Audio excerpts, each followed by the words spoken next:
సంగారెడ్డి జిల్లా జహీరాబాద్ నియోజకవర్గం కోవిడ్ మండలం బడంపేట ప్రాచీన స్వామి ఆలయంలో ఉగాది పర్వదిన సందర్భాన్ని పురస్కరించుకొని స్థానిక ఆలయ అర్చకులు కార్యనిర్వహణ అధికారి సూరుద్రప్ప నేతృత్వంలో గురువారం సాయంత్రం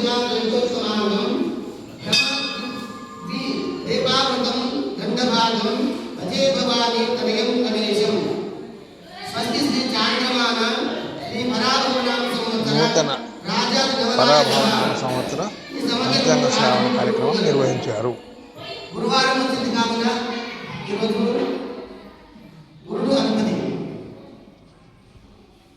మంత్రి కుషుడు, సైన్యాధిపతి చంద్రుడు, సస్యాధిపతి గురుడు, ధాన్యాధిపతి బుధుడు, అర్ఘ్యాధిపతి చంద్రుడు, మేఘాధిపతి చంద్రుడు, రసాధిపతి రవి, నీరసాధిపతి శుక్రుడు.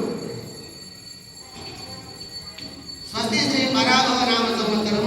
నవనాయకులలో 7 మంది ఆధిపత్యము శుభగ్రహములకు, 2 ఆధిపత్యము పాపగ్రహములకు వచ్చట చేత కేంద్ర రాష్ట్ర ప్రభుత్వ పరిపాలన సజావుగా ఉండు.